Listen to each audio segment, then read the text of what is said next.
Зургийг тайрах.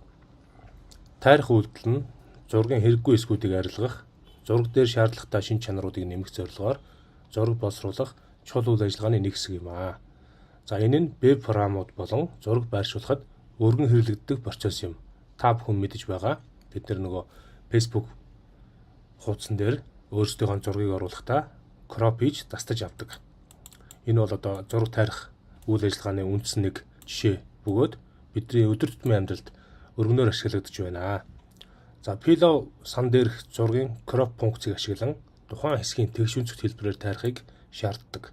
За зургаас тайрч авах тэгш өнцгтийн хэсгийг 4 элемент гэж зааж объект болгон тайрч авсан зургийн тэгш өнцгт хэсгийг буцааж өгдөг. За ингээ энэхүү зургийг тайрах буюу crop үйлдэл хэдүүлээ бодит жишээгээр програма бичиж үзье. За зургийг тайрахтаа бид нэр from Python image library сангаас image гэсэн дэд функцийг импортлж оруулж ирнэ. За үүнийхэн дараа зургийг хадгалах зургийн объект файлаа зарлж өгөөд түүндээ image сангийнхаа нэрийг бичиж өгөөд араас нь open функцаа бичсэний дараагаар бөөрөнгийн алтан дотор нь зураг нээн гэсэн үг. За ингээ бидний нэг зураг файл хавцсан дотор байгаа Cobra 1 гэдэг JPEG зураг байгаа. За энэхүү зураг бид нэр open функцаар дуудаж оруулж ирээд нэгээд I'm гэсэн хувьсгчд оноож өгч байна. За үүнийхээ дараа бид нэр зургийн объектийн араас show функцаар тухайн зураг нээж үзүүлье. За зураг маань нэгдэж харагдаж байна. Одоо бид нэр зураг тайръя тийм үү. За зураг тайрахын тулд бид нэр cropped гэдэг зургийн объектийн хувьсгчд дотор тайрах зургийнхаа объектыг бичээд ард нь crop функцаа бичээд өгнө. За ингээд тухайн зургийнхаа x, y тэнглэгээс тийм үү. Ямар хэмжээтэй зураг тарихаа эхлээд зааж өгнө. За хамгийн түрүүнд x тэнглэгийг зааж өгөх ёстой байгаа. X тэнглэг маань зүүн дээд булангаас эхэлдэг гэж түрүүнд тайлбарласан. За зүүн дээд булангаас 10. За x нь 10, y нь 10 хэмжээтэй цэгээс эхлээд 400 пикселийн өргөнөөр 400 пикселийн өндрөөр тухайн зураг тастъя. За ингээд зураг тасцсан зураг бид нэр үзүүлье. Үзүүлэхэд бол бид нар зургийнхаа объектыг бичиж өгөөд ард нь show функцаар үзүүлнэ. За ингээ үзүүлсэн зураг бид нар буцаагаад хадгалж болно. Хадгалахын тулд бид нар зургийн объект буюу crop зургийн объектыг бичиж өгөөд save функцаараа ард нь зургийнхаа байршлыг зааж өгөө хадгална. За ингээ файл авсан дотор crop гэдэг нэртэй JPEG зургаар хадгалъя. За ингээ зураг нээж үзүүлье. Run дарахад үндсэн зураг нэгдэнэ. Дараа нь зүүн дээд булангаас хасах. Зүүн дээд булангаас 10 x. За энэхүү нэгдсэн зураг нь зүүн дээд булангаас x нь 10 утгатай, y нь 10 гэсэн утгаар хаашаашаага 400 пикселийн хэмжээтэйгээр татад авсан байна. Нэгсэндөө x эргээ утгыг нь 10 гэсэн тэнглэгээр өргөн нь 400, урт нь 400 гэсэн пикселийн хэмжээсээр энэхүү зургийг татаж авсан байна. Одоо түрүүний зургийг арай ондоо хэлбэрээр татаж үзүүлье. Дээд талаасаа тийм үү. X нь 100, y нь 200 хэмжээстэйгээр 400 пикселийн өргөн өндөртэйгээр зураг татаж үзүүлье. За ингээ ран хийгээд дараа ажиллуулъя.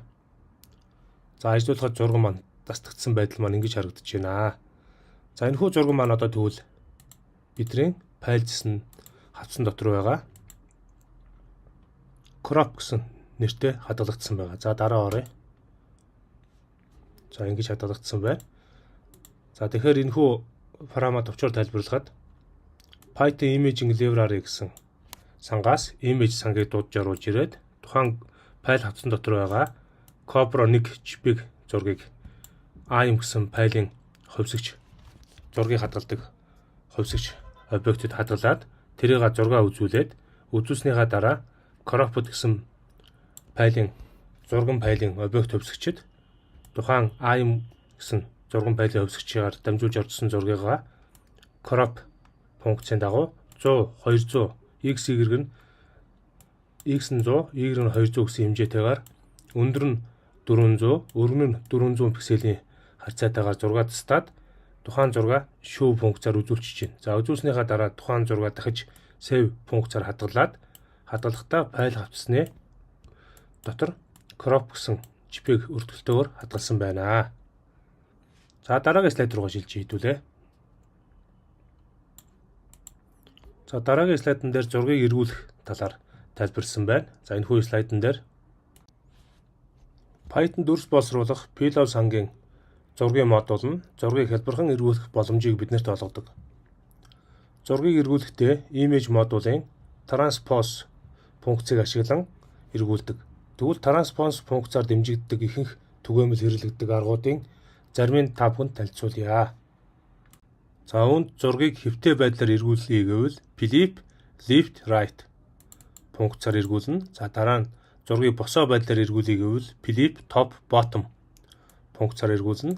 Зургийг 90 градусаар эргүүлэе гэвэл rotate, 90 гэсэн градусын зааж өгөөд зургийг эргүүлнэ. За ингээд хэдүүлээ жишээнүүдээ үзье. За жишээгээ үзүүлэхдээ бид нэр зургийг хэвтэй байдлаар эргүүлэх жишээ үзнэ. За энэ хүү жишээг үзэхдээ бид нэр Jupyter notebook дээр тухайн зургийг шууд эргүүлээд үзнэ. За одоо ингээд түрүүний бидний жишээ болгож ашиглаж байгаа зургаа бид нэр ашиглана. Одоо тэгэхээр яах нь вэхээр хамгийн түрүүнд бид нэр from Python image library гэсэн үгний товчлол болох file гэсэн үгээ бичээд import сангаас тийм үү image гэсэн санг дуудаж оруулж ирнэ. За үүнийхэн дараа зургаа бид нар хадгалахдаа image object буюу зураг хадгалах объект гэдэг утгаараа EMO гэсэн хувьсгчид хадгалъя. За энэ хувьсгчид дамжуулж зургаа нээж өгнө. Ингээ image open. За файл хавцснаас бид нэр одоо str гэдэг JPEG зургийг нээе. За ингээ str JPEG зураг EMO гэсэн файлын зурган файлын хувьсгчид объектын хувьсгчид хадгалж өгөөд за тухайн зургаа эргүүлье. За эргүүлэхийн тулд бид нэр зургийнхаа шинээр файлын объект хэрэгтэй. Тэрийг одоо бид нэр HF гэж нэрлэе. За энэ хүү HF гэдэг нь horizontal flipped гэсэн үг байгаа. За ингээ HF гэдэг үгээ бид нэр ард нь тухайн EMO гэсэн зургийнхаа файлыг зааж өгөөд цэг тавиад transpose функцаа бичигөөд хаалтан дотор нь image flip дагуур зураас left дагуур зураас right гэдэг функцаа бичигнэ. За үүнийхэн дараа тухайн зураг HF файлын зураг дуудаж үзүүлнэ. Show функцаар үзүүлээд за энэ хүү зураг буцаага хадгалнаа. За хадгалахын тулд бид нэр яах ёстой вэ гэхээр за одоо бид нар HF зургийн файлын объект төрлөөрөө зураг хадгалъя. Save функцийн тусламжтайгаар файл авцсан дотор HF PNG гэсэн үртгэлээр хадгалъя. Зургийг HF гэж нэрлээд үртгэлийн PNG гэсэн хэлбэрээр хадгалж байна. За одоо үндсэн дуудаж оруулж ирсэн STR зураг show хийж үзүүлье. Ямар зураг байсныг. За ингээ ажиллаад үзье. За ингээ run дарахад эхлээд үндсэн зураг маань гарч ирнэ. Дараа нь яах нь вэ? Тухайн эргэсэн зураг маань гарч иж байна гэсэн үг. Нэгэсэндээ үндсэн зураг маань болохоор энэ зүүн талд харагдаж байна. Stranger Things уран сахны киноны постэр болох одоо албаасны зураг маань ингэж харагдаж байна. За энийг зүүнээс нь баруун тишээ эргүүлэхээр ингэж харагдаж байна гэсэн үг. Баруун талын зураг маань. За энэ хүү зураг бид нэр PNG өртгөлөөр хадгалсан байгаа учраас PNG өртгөлөөр биднэрт харагдаж байна. За тэгвэл дараагийн жишээгээ хэдүүлээ үзье. Дараагийн жишээн дээр бид нэр зургийг босоо байдлаар хэрхэн эргүүлэх талаар үзье.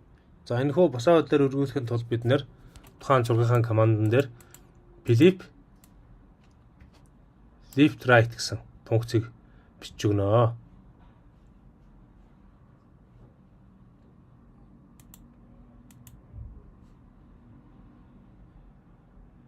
За ингэж бид зургийг эргүүлэхийн тулд flip top bottom гэдэг функцаар эргүүлж өгнө. За одоо энэ хүү функцаа бичээд үзье.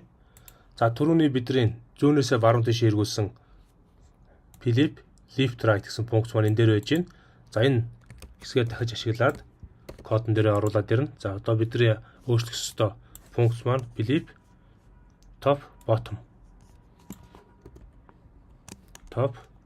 bottom функцаа бичээд өгнө. За ингээд ажиллуулад үзье. Тэгэхээр зураг маань босоо байдлаар иргсэн байх болно. За ингээд үндсэн оруулжсэн зураг маань энэ байж байна. Зүүнтэлд за дараа нь зургийг тийм үү дээрээсээ доош нь уруулж иргүүлэхээр босоо байдлаар иргүүлэхээр ингэж харагдаж байна гэсэн үг. За тэгэхээр энэ дээр хийсэн зургийнхаа файлыг бид нэр файл авсан дотор бас давхар хадгалсан байгаа. За тэр файл авсан дотор бид нэр HF гэсэн нэрээр PNG өртгөлөөр хадгалсан. За хэдүүлээ файл авц руугаа яваад оръё. За энэ дээр бол харагдаж байна HF PNG гэсэн өртгөлөөр хадгалсан байж байна. Зураг маань дээрээсээ доошоо иргсэн байдлаар буюу одоо босоо байдлаар иргсэн байдалтай харагдаж байна. За хэдүүлээ дараагийн жишээг ажиллуулж үзье. Дараагийн жишээн дээр бид нэр тухайн зургийг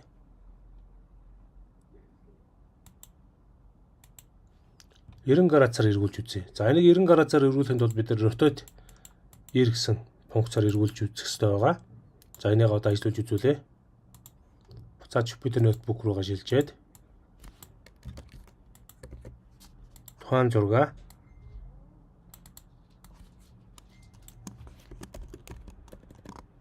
rotate R гэсэн градусаар эргүүлэхээр боллоо.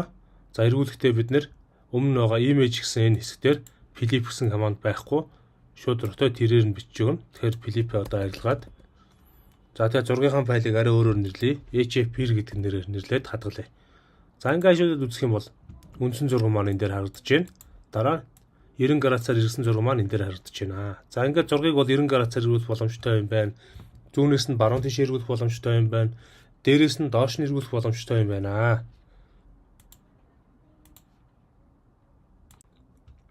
Зургийн хэмжээг өөрчлөх. Дижитал зургийн ихэнх нь хоёр хэмжээст пикселийн автгаад өргөн өндөртэй байна. Pillow сангийн image модуль нь элементийн хувьд зургийн хэмжээг өөрчлөхийн тулд resize функцаар өргөн ба өндрийг өгч дууддаг. За ингээ хэдүүлээ энэ хүү зургийн хэмжээг хэрхэн өөрчилж байгааг шууд жишээгээрээ үзье.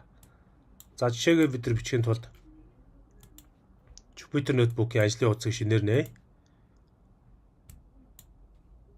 За шинээр нээгээд шууд сангаа бичээд ихтэй тийм үү?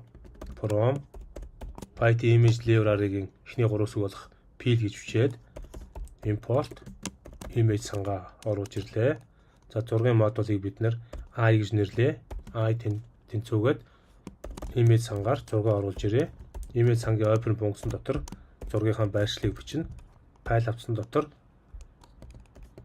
Cobra 1 JPEG зураг байгаа. За энэ зургаа эхлээ харуулъя. I-цэг show функцаар харуулна. За ажиллуулад үзэхэд бидний ажиллах гэж байгаа зураг маань ингэж харагдаж байна. За одоо зургийнхаа хэмжээг өөрчлөхийн тулд бид нэр дараах байдлыг бичих ёстой байгаа.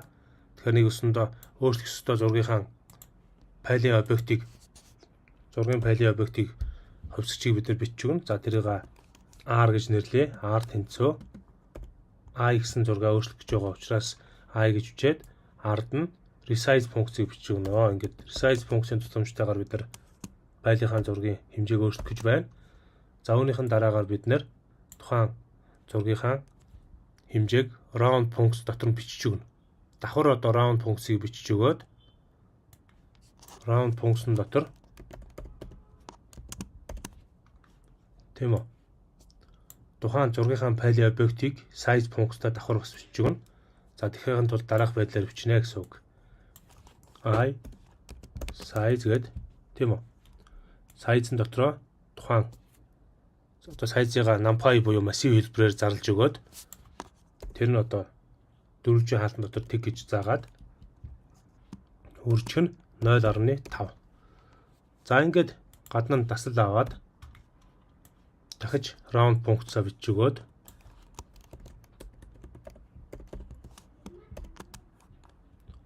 функцэн дотроо I size дөрвөлжин халдаа бичээд 1 гэж бичээд өргөчгөн 0.5.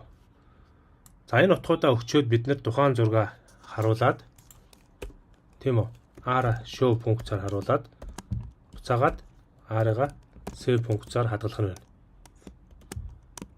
Файл авсан дотор за эргүүлсэн болохоор тийм үү? Файлын өөрчлөлт хэмжээг өөрчилсөн болохоор resize гэж бичээд size PNG гэсэн үр төлөөр хадгалъя. За ингээ run хийгээд ажиллаж үзье. Тэгэхэд бидний үндсэн зураг маань энэ дээр харагдаж байна. За энэхүү зургийн хэмжээг бид нэр 50%-аар бууруулж хадгалсан зураг маань энэ баруун талд харагдаж байна. За энэ дээр яг юу хийсэн бэ гэдгийг багш нь одоо дахиад тайлбарлаж та бүхэнд үзүүлье.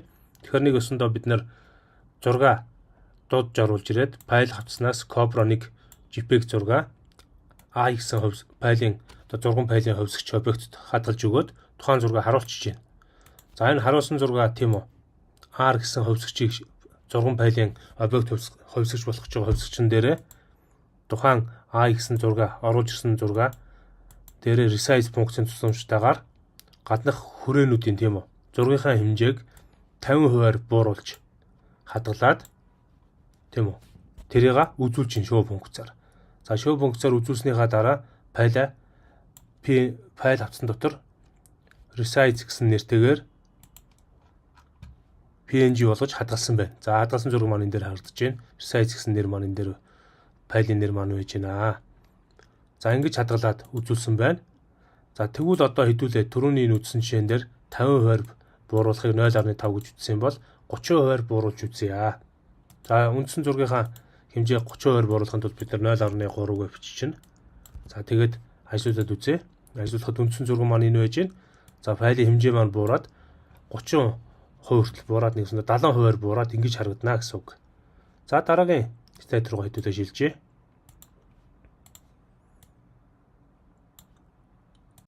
За одоо хэдүүлээ зурган дээр фильтр нэмнэ. Фильтр нэмэхэд маш амархан байгаа. Зөвхөн нэг л төлбийг сольж явдаг байгаа. Тийм учраас хэдүүлээ энэ хүү жишээгээ бичээд тухайн зургийнхаа фильтрүүдийг одоо ажиллуулж үзье. За ингийн тулд энэ хүү жишээгээ эхлээд бичиж үзнэ. Jupyter Notebook дээр шинээр ажлын файл нэгээд за шууд функц авчиад эхэлнэ. За бичгтээ бид нэр болохоор яах нь вэ? Тухайн зургийнхаа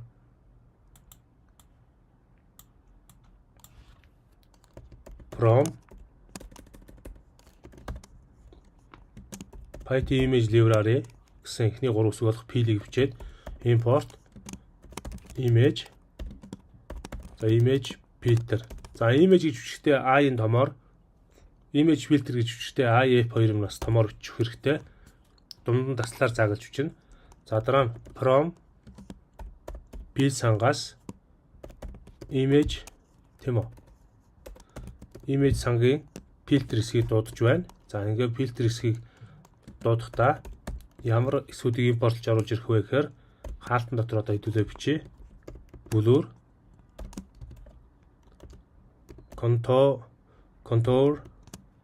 contour тийм үү? За тэгээд detail edge доогуур зураас enhance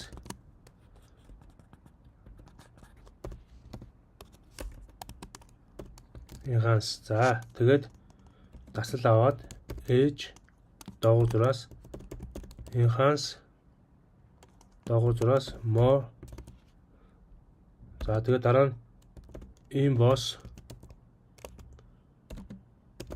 point доогуур зураас edge гэсэн функцууд за тэгээд дахиад smooth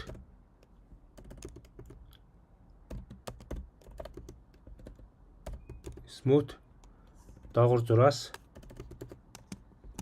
more гэсэн функц за тэгээд sharp за эдгээр функцуудыг дуудаж оруулж ирсэн байна. За эдгээр урт байгаа учраас хэдүүлээ бүлгэлж харуулах үүднээс доош нь мөр унгаагаад өгье. За ингээд За эдгээр ажиллаж гин үгүй юу гэдгийг одоо хэдүүлээ шууд шалгаад үзэж болно. Run гэсэн командаа дараад. За ингээд бичээд үзэхэд run дээр алдаа заасан байна. За багш нь бол самсаргуу байдлаар энэ дээр form гэдгийг from гэж бичсэн байна. За одоо ажиллуулад үзье. За ингээд ажиллуулж үзэхэд бид нэр тухайн сан дээр бас inbox гэдэг сангийг дуудах хэрэгтэй байгаа. За inbox гэсэн сан маань болохоор зургийг бол асуудалгүй одоо байдлаар харуулах боломжтой сан байгаа. За энэ хүү сан маань одоо ажиллахад бэлэн боллоо. Бид нар бас зөх хэмжээний алдаа гаргасан байна. Алдаануудаа бүгдийг засчлаа. Тэгэхээр та бүхэн маань ойлгоорой, шууд багш нь кодоо бичээд явж байгаа учраас бас зарим нэг асуудлууд үүсэж байна. За одоо ажиллахад бэлэн болсон бол одоо бид нэр зургаа гаднаас дуудаж оруулж ирнэ. Оруулж ирэх зургийнхаа файлын объектыг, хувьсгчийн объектыг бид нэр I гэж нэрлээд тэнцүү. За одоо бид нар зургаа дуудаж оруулж ирэх учраас image гэж бичээд цэг open функцэн дотроо тухайн файл авцснаас STR гэсэн зургаа дуудаж оруулж ирээ. За ингээд энэхүү зураг маань JPEG өртгөлтэй байгаа. Файлынхаа нэр өртгөлийг бичигөөд хаанаас дуудахаа заагаад өчлөө. Одоо тэгвэл бид нэр фильтрээ ашиглахын тулд I гэсэн хувьсгчаас арай өөр хувьсгчийг авъя. F гэсэн зурган файлын объектын хувьсгчийг аваад I цэг фильтр функцаа бичигнэ. За одоо ингэснээр дуудаж оруулж ирсэн I гэсэн зурган дээрээ фильтр функц ашиглах боломжтой болж байна. Одоо дотор нь бид нэр blur гэж бичиж өгнө. Одоо зөвхөн энэ фильтр функцэн дотор байгаа утгуудыг л энэ дээрх байгаа функц утгуудаар сольж бичнэ гэсэн үг. За тэгээд зургаа бид нэр хадгална. Хадгалахдаа F цэг save функцаар файл авсан дотор blur гэсэн нэртэйгээр PNG өртгөлөөр хадгалъя. За тэгээд F гэсэн зургаа show функцаар үзүүлье. За энэнийхээ өмнө ихтэй бид нэр тийм үү I гэсэн зургаа ямар зураг байгааг нь үзүүлэх хэрэгтэй. Дуудаж оруулж ирж байгаа их зургаа I show функцаар үзүүлээд одоо ажиллуулж үзье. За ингээд ажиллуулад үзэхээр эхлээд үндсэн зураг маань нэгдэнэ. Дараа нь blur хийгдсэн зураг маань нэгдэнэ. Тэгэхээр зүүн талд байгаа зураг маань болохоор их оригинал зураг байгаа. За баруун талд байгаа зураг маань blur хийгдсэн зураг байна. За гэх мэтчлээ одоо хэдүүлээ дараагийн blur-уудыг ашиглаа явах боломжтой. Одоо хадгалсан зураг маань файл авсан дотор blur гэсэн нэртэй хадгалагдсан байгаа. За энэ дээр байж гэн. За энэ байж гэнэ. За тэгвэл одоо хэдүүлээ дараагийн фильтр болох контурыг ашиглаж үзье. За контурыг ашиглаж үзэхдээ бид нэр тухайн параметрын хэсгийг шууд бүтнээр нь хуулж аваад дээр нь шинээр бичээд өгнө. За тэгэхээр энэ blur гэсэн хэсгийг түрүүн солино гэж хэлсэн. Одоо энэ фильтр дотор байгаа хэсгийг контур функцаа сольж өгөөд хадгалах зургийнхаа хэлбэрийг con гэд нэрлэе. Con PNG. Con гэсэн нэрээр PNG өртгөлөөр файл авсан дотор хадгалъя. За ажиллуулж үзье. За үндсэн зураг маань зүүн талд харагдаж байна. Баруун талд контур хэлбэрээр эффект өгж хадгалсан. Одоо тэгээ фильтр өгж хадгалсан зураг маань харагдаж байна. За ингээд зургийн фильтр маань шал ондоо хэлбэрээр орж ирсэн байж байна. За дараа нь бид нэр detail гэсэн хэсгээр хадгалж үзье. Дахиад кодоо хуулж тавиад фильтр дотор detail функц оруулж ирээд одоо энэ хадгалах зургаа бид нэр файл авсан дотор dit гэж нэрлэе. Dit цэг PNG өртгөлөөр хадгалъя. За арааныг үзүүлэхээр зурган дээр detail хийгдсэн эффект маань баруун талд харагдаж байна. Зүүн талд их зураг маань харагдаж байна. Их зургаас арай тод зураг маань их гоё болж харагдсан байна. За дараагийн эффект болох бид нэр Edge Enhance гэдэг эффектийг хийж үзье. За ангийн тулд бид нэр фильтр дотроо энэ Edge Enhance гэдэг фильтрээ бичиж өгнө. За ингээ фильтрээ бичиж өгөөд тухайн фильтрээ хийсэн зургаа бид нэр Add Edge гэж хадгалъя. PNG өртгөлөөр за ажиллаж үзье. За Edge Enhance функцийг ажиллуулахаар үндсэн зураг нь зүүн талд харагдаж байна. Edge Enhance хийсэн фильтртэй зураг маань баруун талд харагдаж байна. За арай ондоо бүр те. Нэгэсэндээ тухайн зураг маань бүр цэг бүрээр ингээ илэрхийлэгдэж харагдаж байна гэсэн ингээ тодруулаад харахаар. За гол ялгаа маань харагдаж байна тийм үү? Цэгээр дүршиж зурсан байдлаар харагдаж байна. Нэгэсэндээ ирмүүд дээр их ачаал өгж фильтр буюу шүүлтүр хийсэн байна гэсэн үг. За ирмгүүдийг бол тодруулж харуулсан байна. За дараагийн эффектээ үзье. Дараагийн эффект нь бид нэр Edge Enhance More гэсэн эффект байгаа.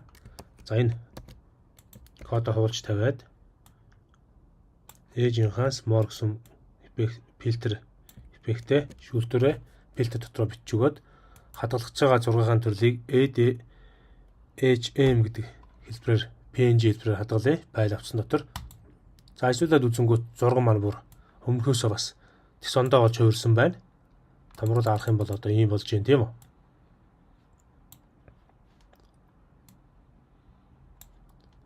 За гэх мэтчлэн зургийг бол одоо ингээд эффект өгч хадгалах боломжтой юм байна. За дараагийн зургийн эффект хийдүүлээ хийж үзье. За дараагийн зургийн эффект бол Emboss. За Emboss гэсэн эффектээ бид нэр фильтр дотроо шүүлтүр дотроо бичээд өгнө. За тэгээ энэ зургийнхаа төрлийг бид нэр ийм гэж хадгалъя.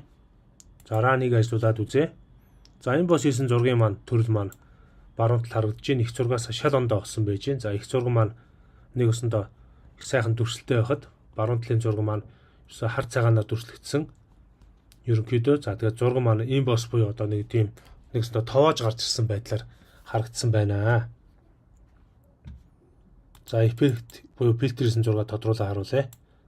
За ингэж харагдаж байна тий. Эрвэг бүрээрээ товоогоод дарц юм шиг харагдаж байна гэсэн үг. За дараагийн фильтр хэдүүлээ ажиллаж үзье. Дараагийн фильтр маань болохоор Find Edges фильтр байгаа.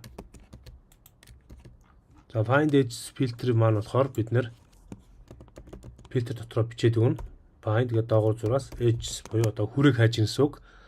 За энэ зургийнхаа төрлийг бид нэр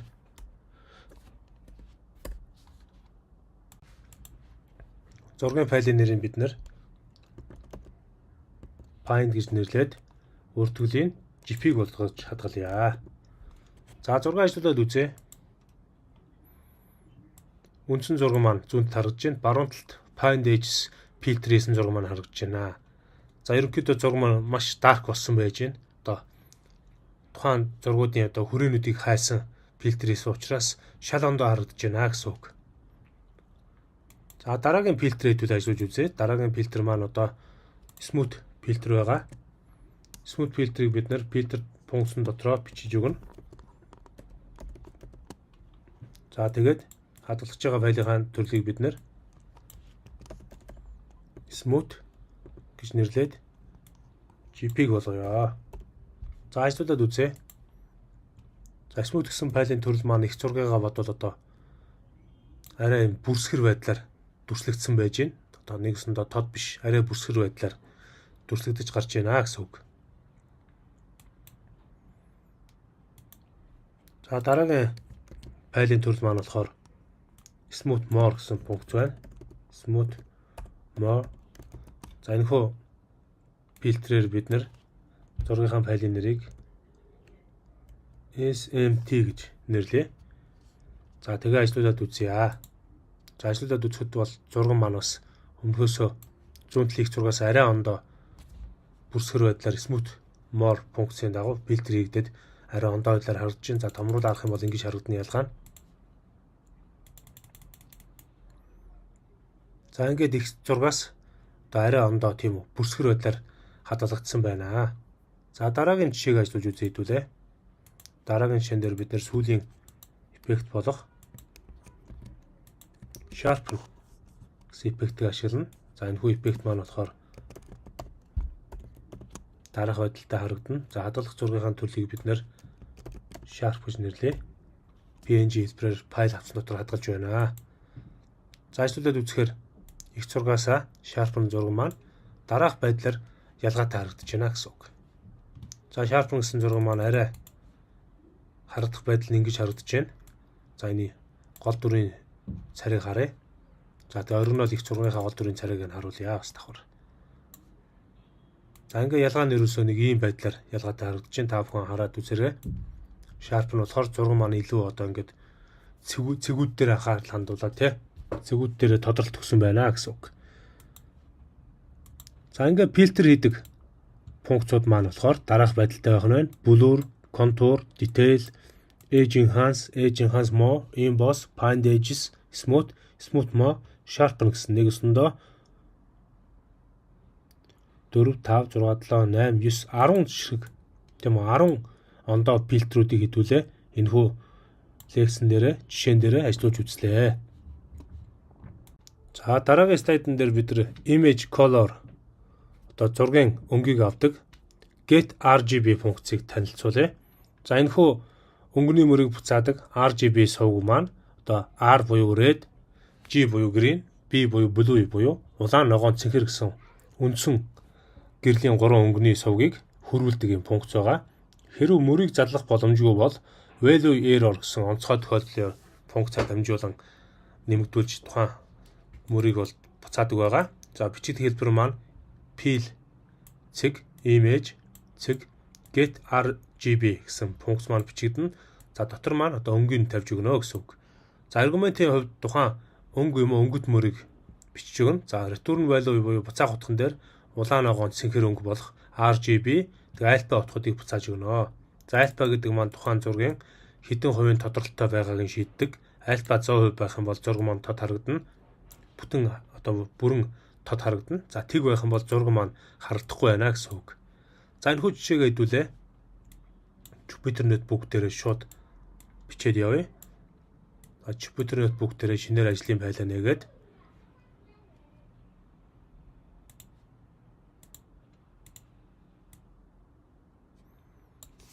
за from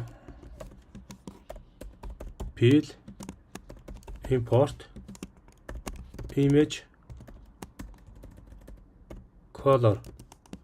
За нэг өсөндөө Python image library сангаас image color гэсэн функцийг оруулж ирээд за энэ дээр тухайн ажиллах тийм үү зургийнхаа файлынхаа төрлийг одоо бид нэр бичиж өгнө. Зургийн файлыг нээж өгөх, зургийн файлын объект товсгч болох AXO өгсөчд бид нэр зураг одоо оруулж ирнэ гэсэн үг. Тэгэхээр нэг өсөндөө эхлээд зураг бид нар оруулж ирэхин тулд бид нар ямар асуудал байх вэ гэхээр дараах асуудлыг шийдэж болж байна.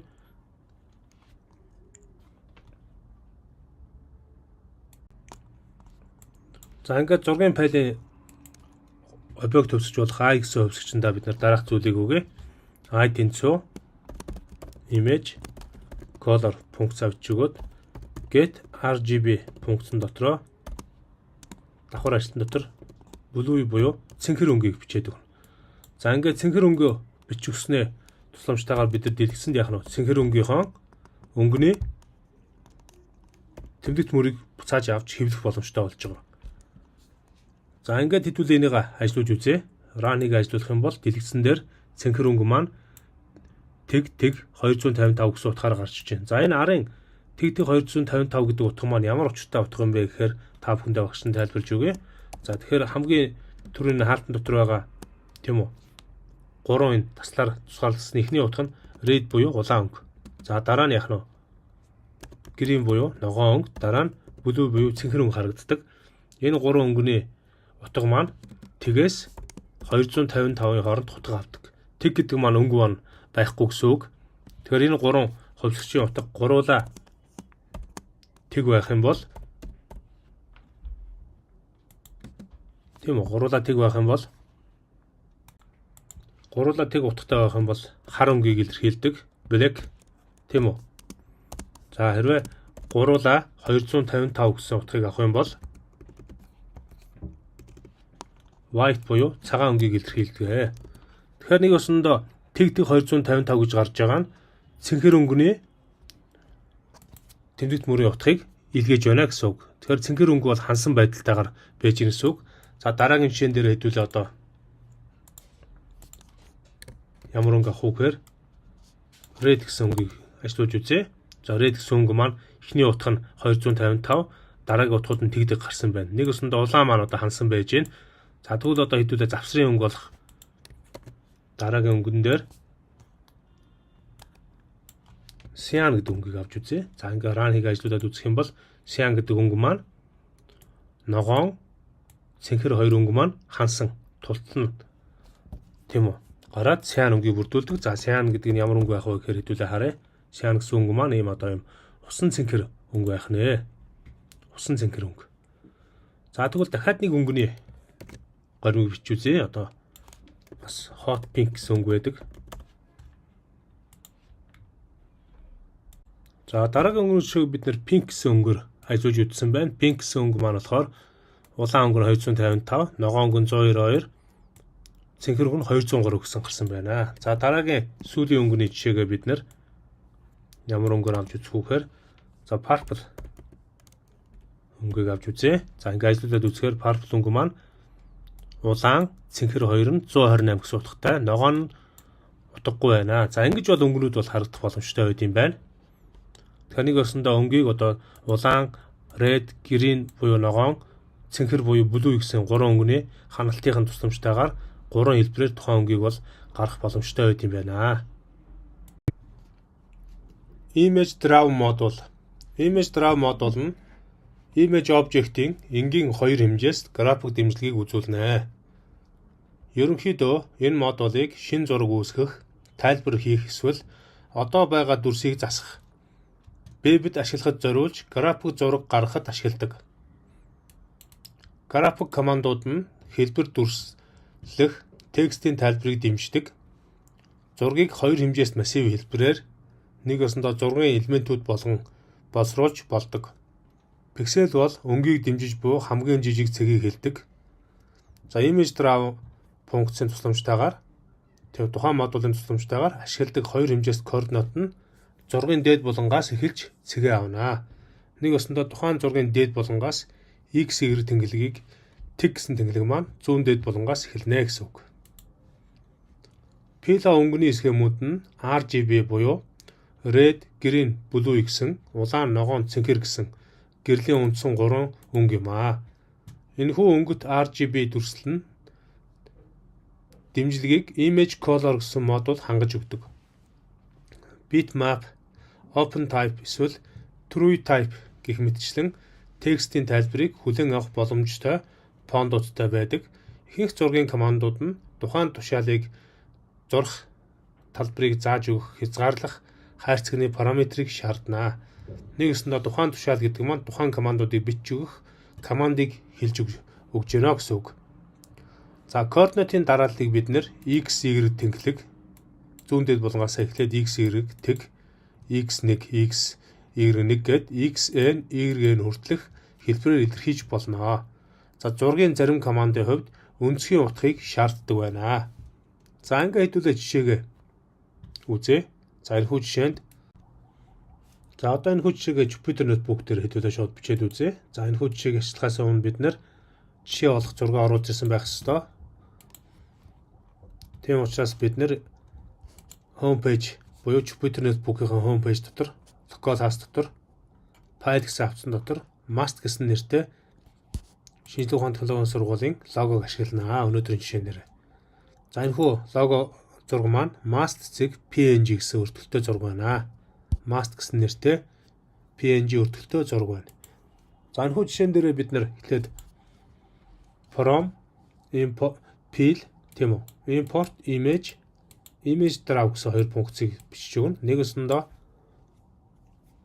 Python imaging library буюу Python-гийн зураг дүрс боловсруулах сангаас image draw гэсэн хоёр дэд функцийг сангаас дуудж оруулж ирсэн. За энэхүү сангаас дуудж оруулж ирсэн image гэсэн сангаа ашиглаад цэг тавиад open функцаар must.png гэсэн зургийг дуудаж оруулж ирсэн. За энэхүү дуудаж оруулж ирсэн зургийн файлыг im гэсэн зургийн файлийн объектд оноож өгөөд тухайн зургаа үзүүлсэн. За үзүүлэхийн тулд im гээд зургийн файлийн объектыг бичиж өгөөд цэг show функцаар үзүүлж өгнө. За хэдүүл ажиллуулж үзье. За ингээд жишээн дээр шинэ тухайн технологийн сургуулийн лого бол дуудаж ажиллуулж болж байна гэсэн үг. За одоо бид нар юу хийх ёстой юм бэ гэхээр дараагийн үйлдэлээ хийн. Нэг өсөндөө энэ хүү логон дээрээ дүрсээ зурна. За диагоналын дагуу энэ хоёр зураасыг зурхын тулд бид нэр дараах үйлдэлийг хийнэ. За үүнд дараа үгсэн ховсгчийг бид нэр зарлж өгнө. За нэг өсөндөө дараа үгсэн ховсгч маань болохоор зурсан зургаа хадгалах гэж байгаа юм ховсгч байгаа. За энэ дээрээ бид нар юу хийх гэж байгаа юм бэ гэхээр draw тэнцүү image draw гэсэн функцаар ашиглаад тийм үү цэг draw буюу зурах функц ашиглана. За зурах функцэн дотор оруулж ирсэн нөгөө зураг логогоо оруулж ирнэ. Aim гэсэн логогоо. За үүний дараагаар бид нэр одоо тухайн зураасаа зурна. Зураас буюу шулуунаа зурна. Шулуунаа зурхын тулд бид нар дараа өгсөн хувьсгчтай тийм үү зургийн файлыг нээсэн хувьсгчтай нэг өсөндөө тухайн логог шинэ тухайн технологийн сургуулийн mast гэсэн нэртэй PNG өртгөлтөй зурган файлыг өөр дээрээ хадгалсан энэхүү зурган төрлийн хувьсгч объект файлн дээр бид нэр draw гэж бичээд тийм үү line функцаа зарлж өгнө. За line функцэн дотроо бид нэр тухайн зургийнхаа зүүн дээд булангаас x тэнхлэгээр за мөн y тэнхлэгээр эхлэнгээ тэг гэдгийг зааж өгөөд тэгээ нэмэх тэмдэг тавиад зургийнхаа хэмжээг бичнэ. Одоо зургийн файлынхаа одоо нэг өсөндөө чүтээсийн зургийг хадгалсан тийм үү. Aim гэсэн зургийн объектыг бичээд aim size. За нэг өсөндөө тухайн зургийн хэмжээний дагуу x y тэнхлэгээ бичиж гин гэсэн үг. За дараа нь pil буюу одоо дүүргэлтийнх нь тийм үү. Хэмжээ нь 128 гэсэн утгыг өгөөд enter дарна. За дараа нь draw гэсэн гэж түрүүний зургийн файлын объект төрлийн хувьсгчээ ашиглаад line гэсэн функцэн дотор тэг таслал aim цэг size буюу одоо зургийн файлын хэмжээ дөрвжийн халдан дотор 1 гэсэн утгыг зааж өгнө. За энэ маань одоо нэг өсөндөө зургийн файлын хэмжээний одоо өндөр байна гэсэн үг. Height буюу өндрийн хэмжээг зааж өгч байна. За дараа нь aim цэг size тэг гэдэг маань зургийн файлын өргөнийг зааж өгч байна. За ингээд дасал тавиад тэг гэдгийг бичиж өгнө. Тэгээ хаалтны гадна бид нэр pil 128 гэсэн утгыг оноож өгнө. За ингээд бичээд дуусаад одоо бид нэр aim функцаар тийм үү зургийн файлаа show-ийг үзүүлье. За тэгээ ажлуулаад үзэхэд биднэрт дараах үр дүн гарна. За энэ үр дүн дээр юу гарах ёстой вэ гэхээр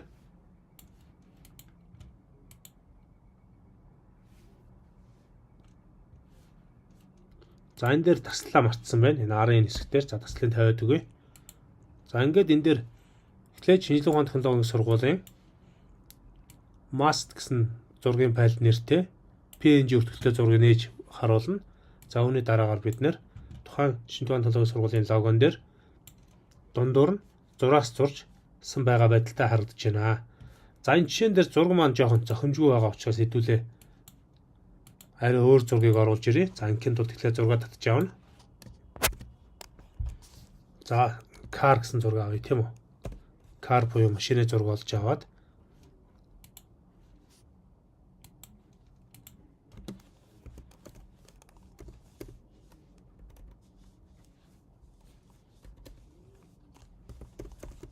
за цагаан өнгөтэй машины зургийг олж авъя. За энэ байж гэн. За энэ зургаа бид нэр хадгалж аваад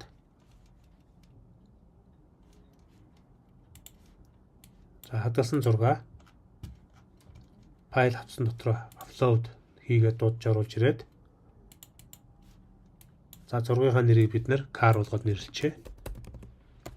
Car JPEG гэсэн өртөлтөө файл юм байна. За одоо зургаа нээгээд үзье. За ийм зураг байх нь байна. За энэ хүү зургаа бид нэр одоо car болгоод mask гэснээр car болгоод хувиргачих. Зургийн файлын өртгөл нь JPEG буюу JPG. За ингээд ажлуудад үзэхээр анхны зураг маань энэ дээр нээгдэж байна. Цагаан өнгөтэй машин байна.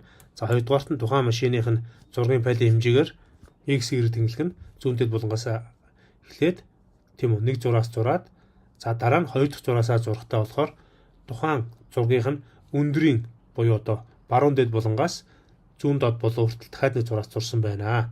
Ингээд нэг өсөндөө эхний энэ draw line функцаар зүүн дэд булангаас доошоо зураад дараагийн draw line функцаас баруун дэд булангаас зүүн доод булан руу зурсан байна гэсэн үг. За гэх мэтчлэн ингэж зураасыг зурах боломжтой байд юм байна. За дараагийн жишээ үзье.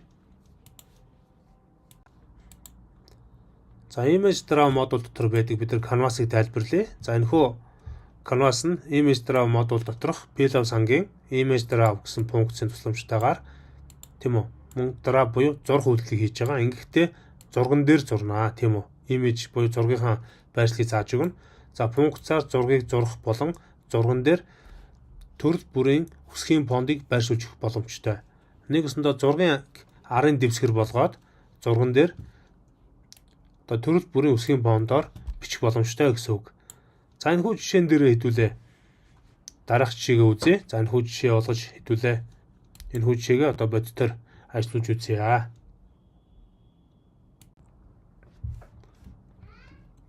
За одоо хэдүүлээ жишээгээ бодитоор нь ажиллуулж үзье. За ажиллуулахын тулд хэдүүлээ шууд жишээгээ давхар бичээд явна гэсэн үг. За нэг өсөндөө багш нь бичингээ тайлбарлаад үзье. За бичгээс өмнө та бүхэндээ болохоор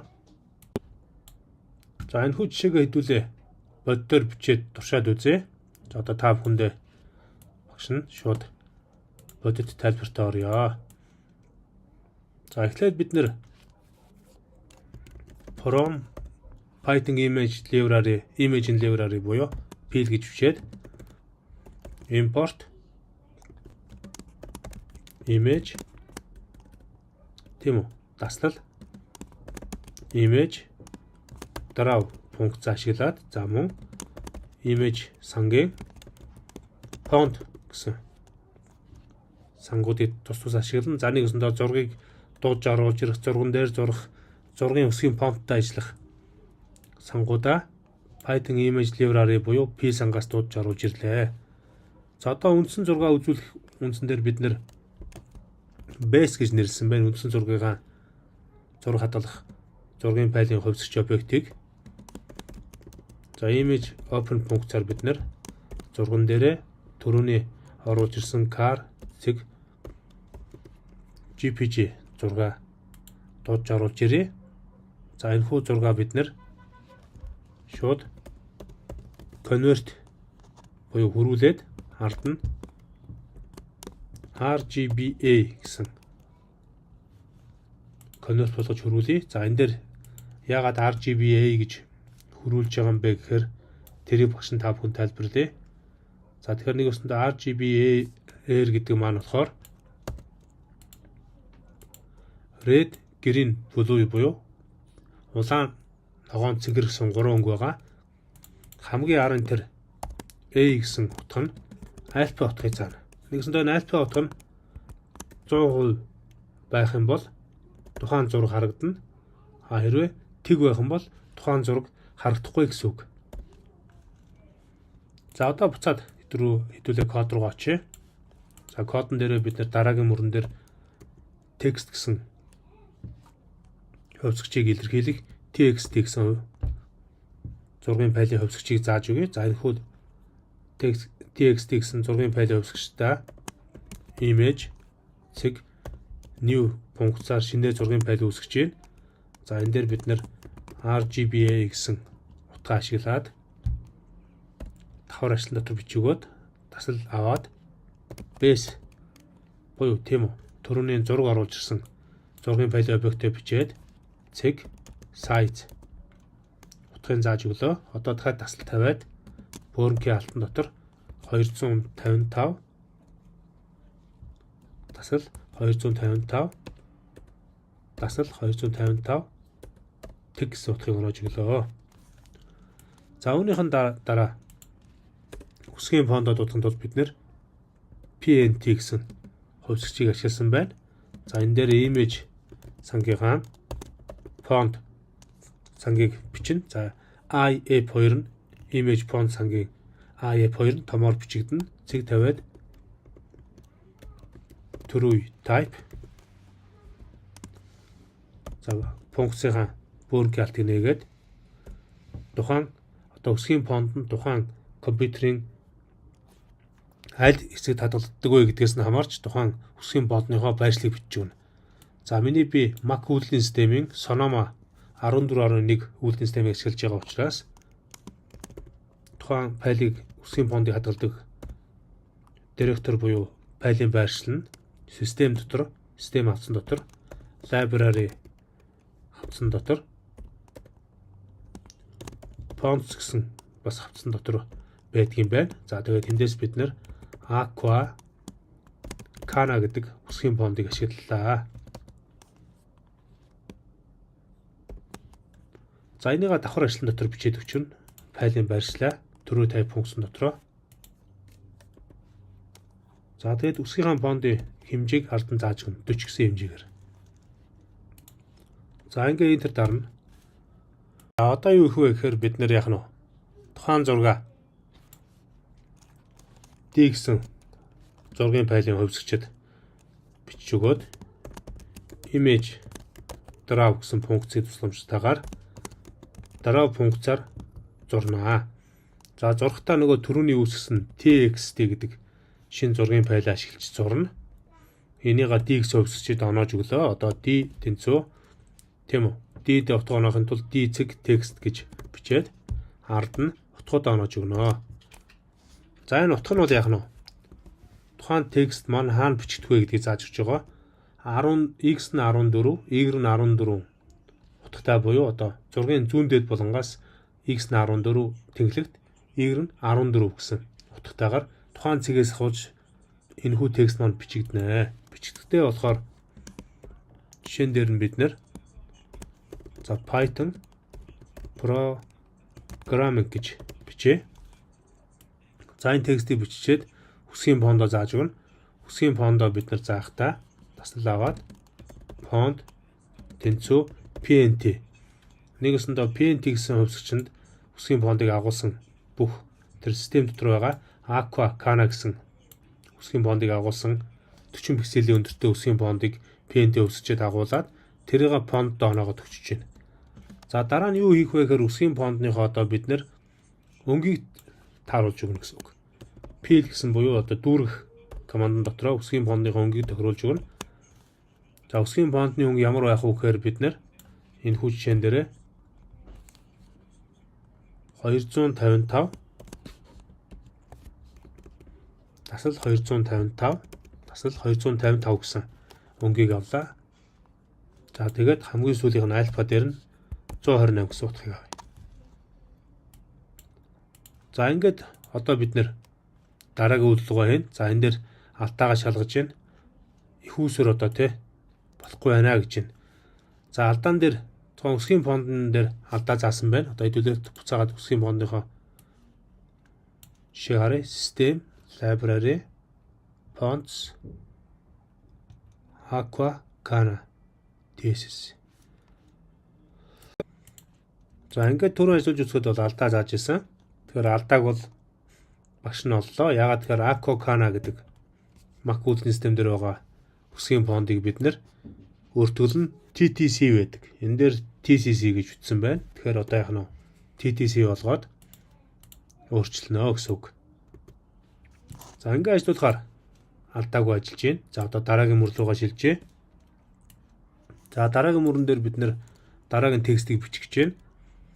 D цэг текст тийм үү. X тэнглэг нь 14, Y нь 60 солилцол дээр дараах текстийг бичнэ. За дараагийн текст нь болохоор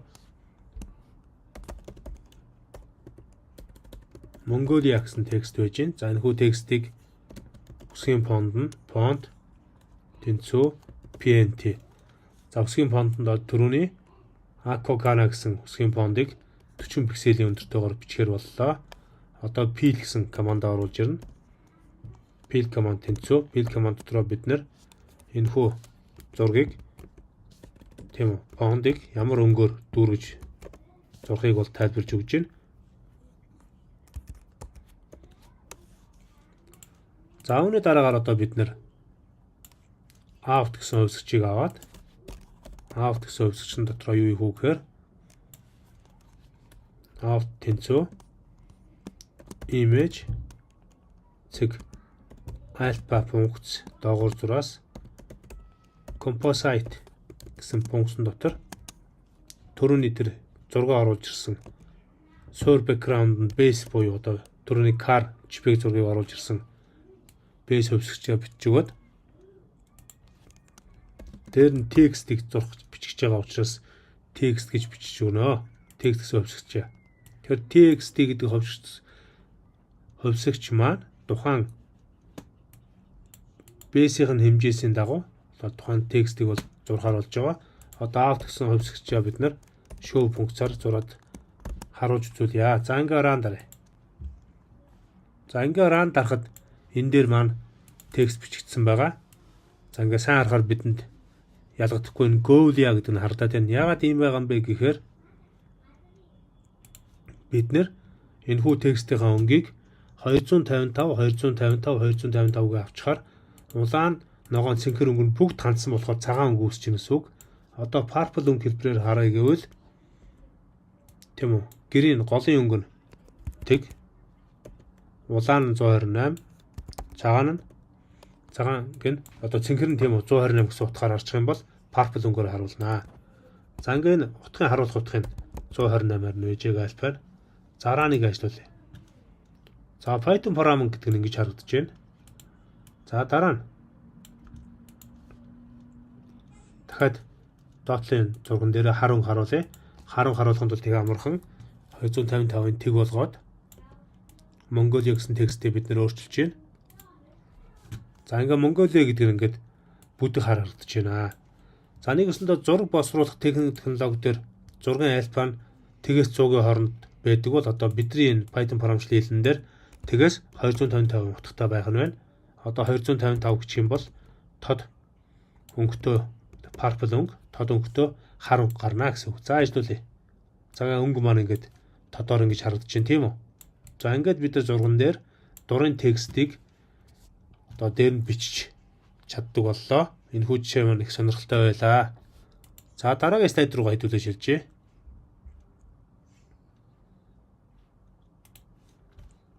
За дараагийн слайдн дээр бид нэр үзэх зүйл болохоор зураас буюу line функцийн талаар тайлбарлая. Тэгэхээр бичигдэх хэлбэр нь болохоор draw гэсэн функцны араас цэг тавиад line гэсэн функцоор бичигдэнэ. За энэ дээр line гэсэн функцийг бичихдээ бид нэр x, y тэнхлэгээ зургийн зүүн дээд болонгоос зааж өгнө. За тэгээд fill буюу одоо дүүрэх хэлбэр дээр нь тухайн хэлбэрээ ямар өнгөөр дүүргэж будахаа зааж өгнө. За дараа нь width буюу одоо тийм үү тухайн зураасын өргөнийг зааж өгнө. За энэ хүү жишээг хэдүүл одоо ажиллуулад үзье. Энэ хүү жишээн дээр доорх зургийг зурсан байна. Одоо зураг буюу одоо зураасыг саарл өнгийн background буюу одоо саарл өнгийн дэвсгэр өнгөн дээр улаан өнгийн зураасыг зурсан байна. За хэдүүлээ. Энэ хүү жишээгээ шинээр Jupyter Notebook дээр ажлын файл нэгээд зурж үзье. За from Python image library import image таслал image draw функцаар ашиглана. За нэгэсэндээ Python image library сангаас p сангаас image draw буюу одоо зураг дуудж оруулж засварладаг зураг зурдаг юм хоёр функц оруулаад ирлээ сангаа. Одоо img гэсэн зурган файлын хувьсгчэд image функц ашиглаад new командаар RGB буюу улаан ногоон цэнхэр өнгийн зургийг үүсгэе гэсэн байна. Засал аваад 500 харьцах нь тийм үү? 500-ийн хэмжээтэй зурган файл үүсгье. За дараа нь зурган файлын background өнгийг зааж өгч байна. 125 гэдэг бол нэгэсэндээ саарл өнгийн background буюу саарл өнгийн арт талын зураг өнгийг бол зурж байна гэсэн үг. За энийг хайдуулъя. IMG-г show функцаар харуулъя. За ингээд энэ саарл өнгийн background-тай зургийн талбайг бол 500 харьцан 500 пикселээр үүсгэлээ. Нэгэсэндээ 500 харьцан пикселийн өргөнтэй 500 харьцан пикселийн өндөртэй зургийг зурлаа гэсэн үг. Одоо энэ дээр юу хийх вэ гэхээр draw гэсэн хувьсгчийг ашиглаад image draw функцийн тусламжтайгаар бид нэр түрүүний оруулж ирсэн тийм үү IMG хувьсгчаа зурна. За нэгэсэндээ draw гэсэн хувьсгчийн дотор бид нэр image draw функцийн draw сангаар энэхүү 500 харьцан 500 хэмжээтэй пикселтэй зураг draw хувьсгчид зураад өгч байгуулчихнаа. За үүнийхээ дараа draw гээд энэхүү зурсан зурган дээр зураас зургын тулд draw line гээд тухайн зураасынхан зурах хэмжээг нь зааж өгч нь 200 харьцан 100 пиксел. За тэгээд 300 харьцан 200 гэдэг. За нэгсэндээ x y тэнглэг нь эхнийх нь 200 100 дараагийнх нь 300 200 гэсэн тэнглэгээр зураад одоо тухайн зурх тийм үү зураасынхаа өнгийг дүүргэлтийн дасал аваад fill тэнцүү тийм үү fill функцаар дотор нь тэг 3 тэг гэсэн утгыг оноож өгнө. За үүнийхэн дараа бид нэр зураасынхаа өргөнийг 10-аар зааж өгнө. За одоо тэгээ бид нэр нөгөө зурсан IMG хувьсгчаа show функцаар үзүүлье. За ингээд харахаар тийм үү. Зураас маань харангөтөө харагдаж байна гэсэн үг. Тэгэхээр эхний маань энэ үүссэн зураг маань болохоор 500 харьцан 500 хэмжээтэй зургийн хоосон файл. За дараагийнх маань тухайн энэхүү хоосон файл дээр хар зураас зурсан байна. За улаан өнгөтэй жишээн дээр байсан яг улааныг зураг юм бэ гэхээр улааны зургийг бол бид нэр энэ fill буюу дүүргэлтийн эхний утгыг 255 болчихно. За ингээд ажиллах юм бол улаан өнгөөр зураас маань зурагдана. За энэ дээрээс нэг ажиллах зүйл нь юу байх вэ гэхээр энэхүү зураасынхаа хэмжээг бид нэр зургийн өндрийн 500, өргөний 500-аар сонгосон гэдэг маань пикселийн хэмжээг нь эхлэх цэгийг нь 500 харьцан 500 дотор сонгох боломжтой гэсэн үг. Нэгэсэндээ өндрийн тэг гэж аваад тийм үү? Эхлэх цэгийг нь дуусах цэгээ 400 390 гэж аваад тийм үү? Улаан цэнхэр өнгө хоёроо хамтлан өгөөд зургийн өргөнийг 25-аар зураад үзэх юм бол дараах зураг харагдана гэсэн үг. Пинк зураг харагдаж байна тийм үү? За тэгвэл шууд тэнхлэгээр нь татъя гэх юм бол одоо энэхүү зургийн тэнхлэгээр диагональ татъя гэх юм бол зөв диагональ гэдгээр 500 харьцан 500 гэсэн утгыг оноож өгнө. Төсөлийн цэг нь. За ажиллаж үзье. За ингээд тэнхлэгээр нь диагональ татсан байж байна. За энэ ихний нэгдэд байгаа зургийг бол заавал харуулах алба байхгүй. За арын background өнгө маань бас заавал саарл байх албагүй. Тийм үү? За ногоон өнгийн background байж болно. Тэг 125 тэг. За гэх мэтчлэн ингэж бол арын background өнгөө сонгоод дурын зураасаа өнгөөрөө сонгох боломжтой юм байна. Одоо зураасны өнгөнийг бид нэр 45 гэсэн утга өгөөд үзье. Ногоон өнгөн дээр нь за ялгаа бол орохгүй байна. За одоо эхний өнгөө тэг болгоч. За ингээд зурхад өнгө маань цэнхэр өнгөтэй харагдаж байна гэсэн үг.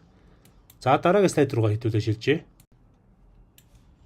За дараагийн слайдн дээр бидний үзэх юм сэдв бол олон өнцгт буюу полигон дүрсийг яаж зурх уу гэдгийг үзье.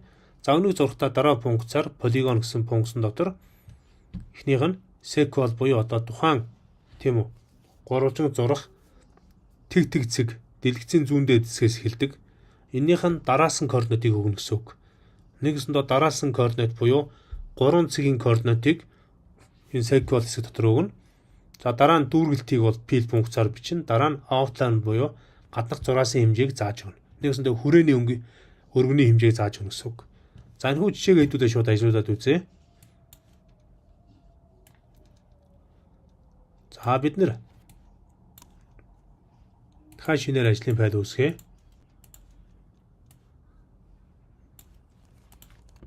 From Python image library сангаас импортлж оруулж ирэхдээ image функц image draw функцэд дуудаж оруулж ирнэ.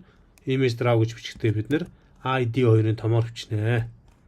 За дараа нь дурын I гэсэн зургийн файлын объект болох хувьсгчид бид нэр image сангаасаа new функцийн тусламжтайгаар RGB буюу гэрлийн 3 өнгө улаан ногоон цэнхэр өнгийн тусламжтайгаар зургийн хавтгаагаа зуръя.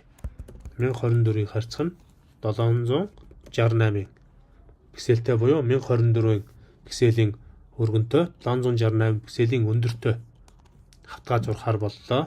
За хавтгаа зурж байгаа хавтгаан арын суур өнгийг хэдүүлээ тодорхойлъё. За тэг буюу улаан ногоон цэнхэр гэсэн 3 өнгөөр тодорхойлох боломжтой. За энэ 3 тэг орохоор хар өнгө болдог. Тэгэхээр хар нь одоо арай эвгүй өнгө учраас одоо хэдүүлээ.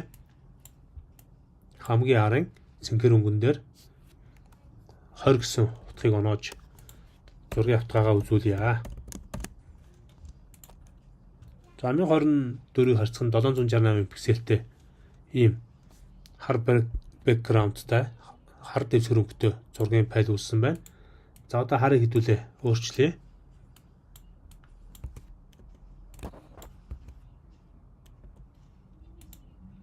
За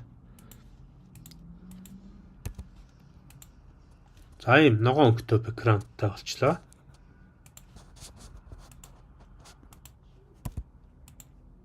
За ийм хүрэн болцсон. За ингээд хүрэн ногоон өнгөтэй болж байна тийм үү.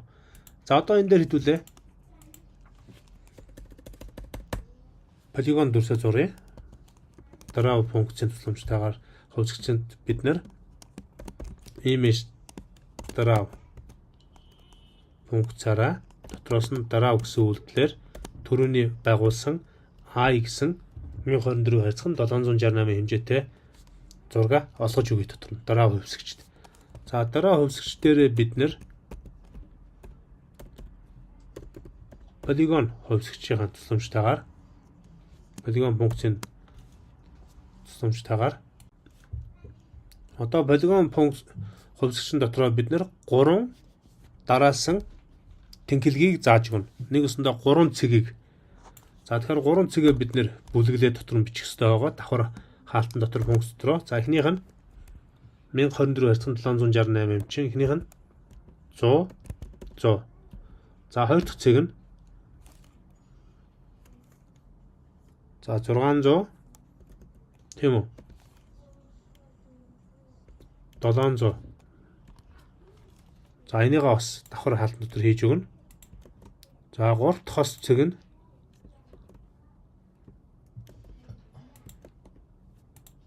тасал аваад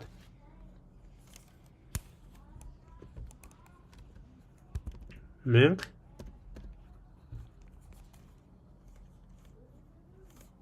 500 гэсэн зураг.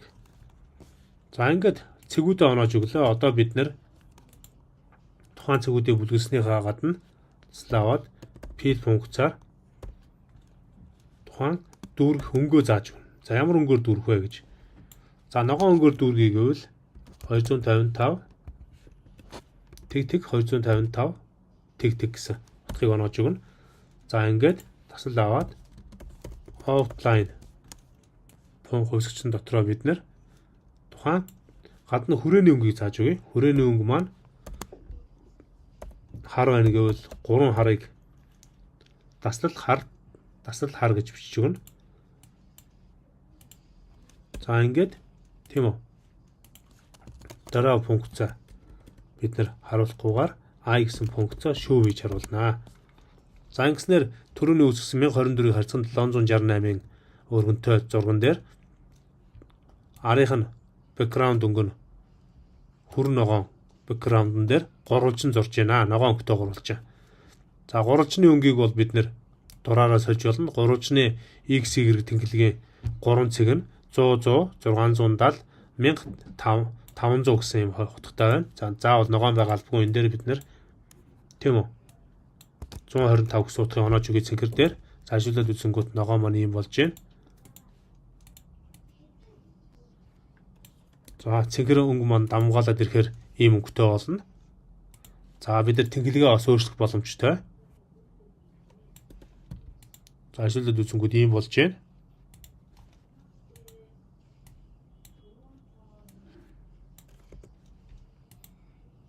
За ингээд тэгш өнцөг зурсан байна. Гэх мэтчлэн ингээд өөрчлөх боломжтой юм байна. За дараагийн жишээг үзье. За дараагийн жишээн дээр бид нэр Eclipse буюу одоо тойрог зурна. За image draw модулыг ашиглаад бид нэр draw функцаар Eclipse буюу тойргийг зурна. За тойргийг зурхдаа x y тэнхлэгээ зааж өгөөд тухайн тойргийн доторх дүүрэг хөнгөө зааж өгнө. Fill функцаар дараа нь offline функцаар тухайн тойргийн гаднах хөнгийг хүрээний өнгийг зааж өгнө. За ингээд жишээ хэдүүлээ ажиллаж үзье. Ерөнхийдөө түрүүний полигон буюу гурвалжин зургтай ажиллах учраас энэ жишээг аваад ашиглажээ. За полигоны жишээн дээрээс бид нэр юуг өөрчилж бичих үү гэхээр тийм үү. Сүүлийн хэсгийг бол өөрчилнө. За нэг өсөндөө draw гэсэн функцэн дээрээ бид нэр шууд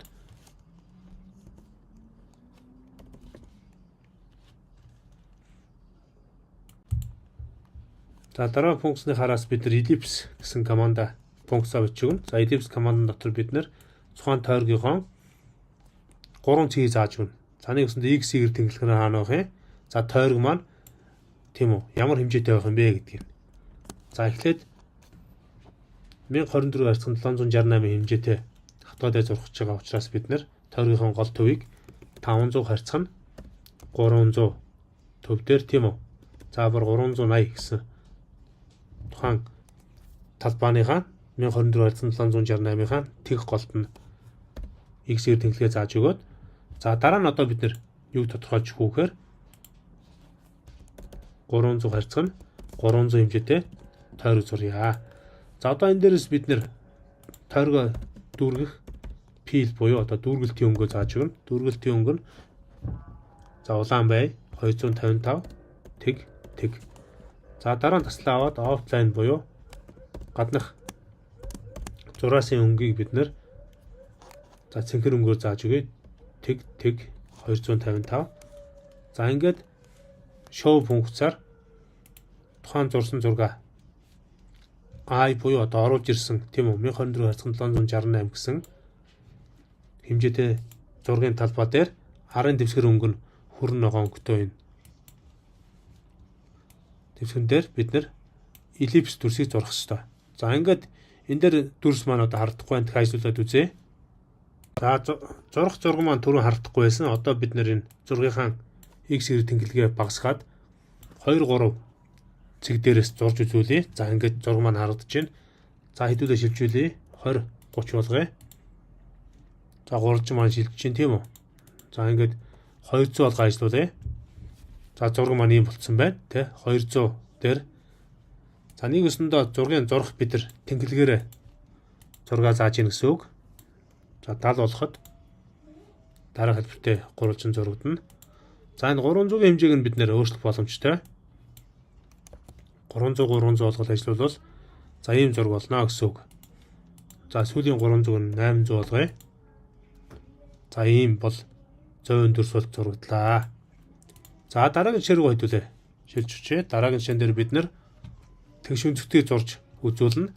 За тэгш өнцгтгийг зурхтаа бид нар rectangle функцэн дотор x y тэнхлэгээ зааж өгөөд дүүргэлтийн өнгөд fill функцаар зааж өгөөд outline буюу тухайн тэгш өнцгтийн гаднах хүрээний өнгийг бас зааж өгнө. За ингээ хэдүүлээ жишээг ажиллуулж үзье. За түрүүний жишээ шиг ижилхэн ажиллана. За хэдүүлээ шинээр бичээ. From. За ажлын файлаа шинээр нээчээ.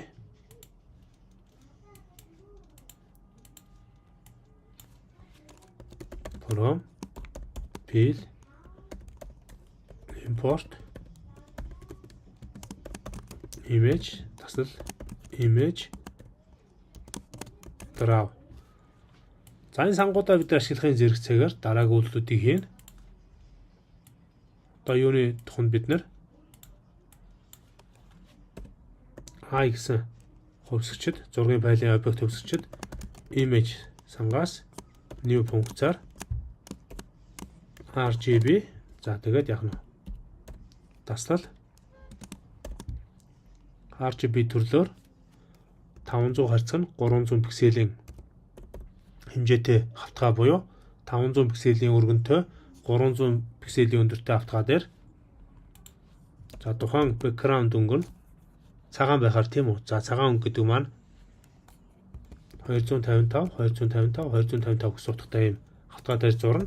За энэ хүү хавтгайгаа хэдүүлээ show функцаар үзүүлээ. За хавтгай маань гараад ирлээ. За одоо энэ хүү хавтгай дээр одоо бид нэр draw гэсэн хувьсгчид image draw буюу одоо зураг зурх үйлдэлийн функц дотроос draw гэсэн функцаар одоо нэг ёсондоо төрөний I гэсэн үүсгэсэн 500 харьцаг 300 хэмжээтэй зураг оруулаад ирье draw хувьсгч дотор. За үүнийхэн дараа draw хувьсгчийн дээр зургийн файлын объект хувьсгчнийхаа тусламжтайгаар rectangle функцэн дотор тэгш өнцгтийнхөө дөрвөн булангийн өнцгийг зааж өгнө. За өнцгийг заахтаа бид нэр 200 125 300 200 гэсэн дөрвөн өнцгийн хэмжээг зааж өгөөд дөрв хөнгөөр нь fill тэнцүү. За харин өнгөөр дүүргий тэг. За тэгээд таслаад outline хүрээний өнгөийг бид нэр цагаан өнгөөр дүүргэх юм бол ялгархгүй учраас цэнхэр өнгөөр үүсгэе 255. За тэгээд I-га show функцаар харуулъя. За ишүүлээд үзэхээр 500 харьцаг 300 хэмжээстэй хавтгай дээр тийм үү цагаан өнгийн backgroundтай хавтгай дээр цагаан өнгийн дэвсгэр өнгөтэй хавтгай дээр 200 125 300 гэсэн хэмжээтэй тэгш өнцгтийн хар өнгөөр дүүргээд хүрээний өнгө нь цэнхэр өнгөөр дүүргэж зурлаа. За одоо тэгвэл хэдүүлээ зургийн хэмжээг жоохон томруулъя. За 20 125 гэж үзье. За ингээд үзүүлэхээр тэгш өнцгт маань ийм болсон байна. За тэгэхээр нэг өсөндөө энэ дээрээс бид нар юуг анзаарч болох вэ гэхээр тэгш өнцгтийн дөрвөн өнцгийн тийм үү хэмжээг эндээс тодорхойлно. Тэгэхээр эхний эхлэх өнцөг маань энэ хоёр бүлэг код байна. 20 125 дараагийн бүлэг маань 300 200 байна. За одоо энэ 200-ийн утгыг бид нар 255 болгоё. За тэгээ ажиглаад үзэхээр ингэж зурагдана гэсэн үг. За эхлэлийн хэсгээ тэгдэг болгоё. За тэгээд зурхаар ингэж зурагдаж байна. За сүүлийнхийг нь 300 болгоё. За ингэхээр ийм тэгшүнс зурагдана гэсэн үг. За дараагийн жишээ рүү хэдүүлээ шилжиж очие. За дараагийн жишээн дээр бид нэр P сангийн ашиглаад NumPy array буюу одоо нэгсэндээ NumPy сангийн массив ашиглан зураг үүсгье. P-л ашиглан RGB дүрс үүсгэж GPG файл болгон хадгалнаа. Энэхүү дараах жишээнд бид нэр дараах зүйлийг хийх болно. 125-ийн харьцаг нь 250 пикселийн тийм үү? 150-аас 250 пикселийн массивыг үүсгээд пиксел бүхий массив үүсгээд массивын зүүн талыг удбар шар өнгөөр дүүргээд баруун талын массивын баруунтыг цэнхэр өнгөөр дүүргье гэж байна. За энэхүү жишээг хэдүүлээ шууд бичээд үзье. За шинээр ажлын файл нэ. За шууд бич тийм үү? From fill import image import NumPy сангаа дуудаж оруулж ирнэ. NumPy сангийн бүх хөгдлийг as гэсэн alias дэлгүүрүүгээр NP хувьсгчид уламжуулж өгөөд AR гэсэн тийм үү хувьсгчид бид нар тэнцүү NP цэг Xerox гэсэн функцийн тусламжтайгаар дотор нь дараах утгыг оноож өгнө.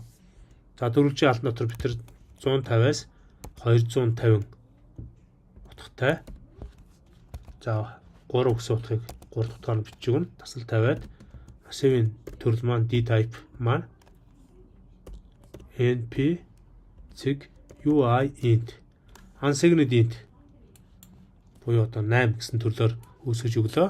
Одоо бид нар юу хийх вэ гэхээр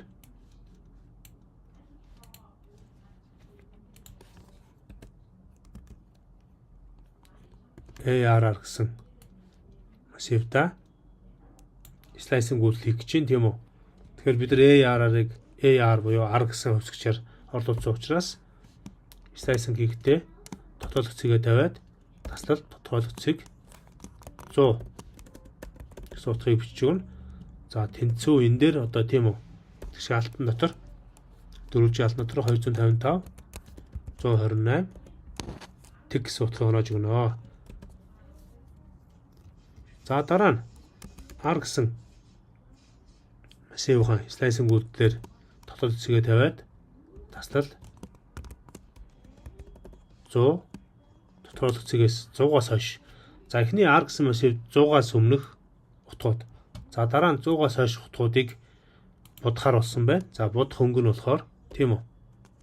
Одоо R-ын дөрвөлжин дотор өнгийн зааж өгч байна.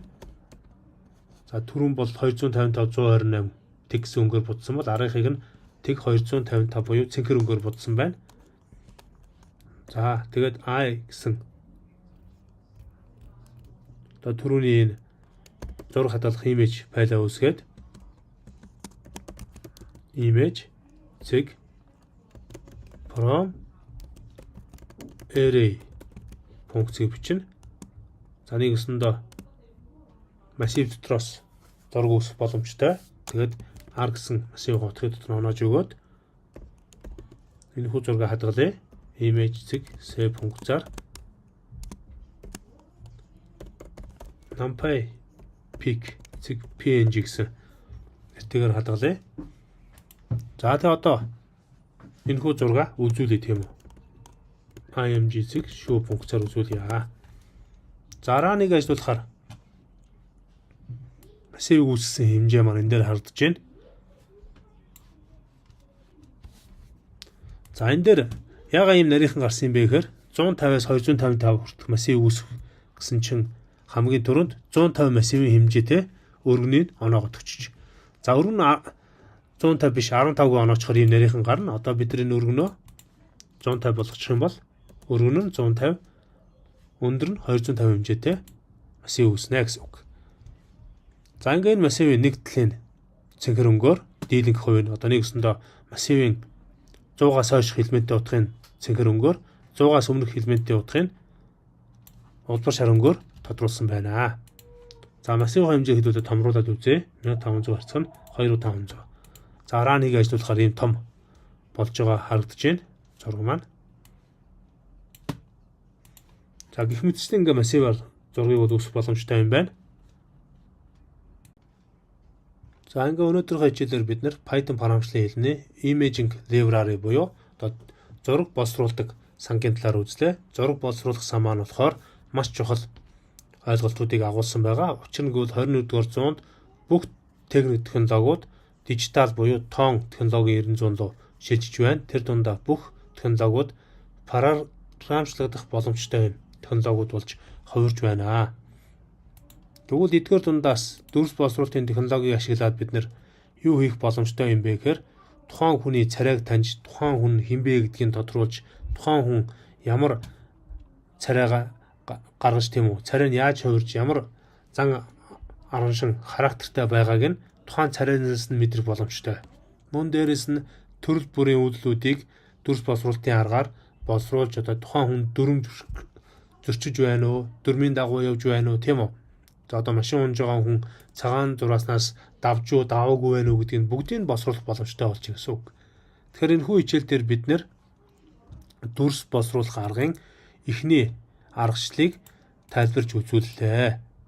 Тэгэхээр дүрс боловсруулалтын технологи, дүрс боловсруулалтын арга аргачлал, дүрс боловсруулалтын алгоритмууд гэдэг маань тусдаа томоохон сэдвүүд байдаг учраас багш нь амжуул дараагийн хичээлүүдээр үүнийг дэлгэрэнгүй тайлбарлах болно. Та анхаарал хандуулсан та бүхэнд баярлалаа. Pro HSUга subscribe хийж дагаарай. Баяртай.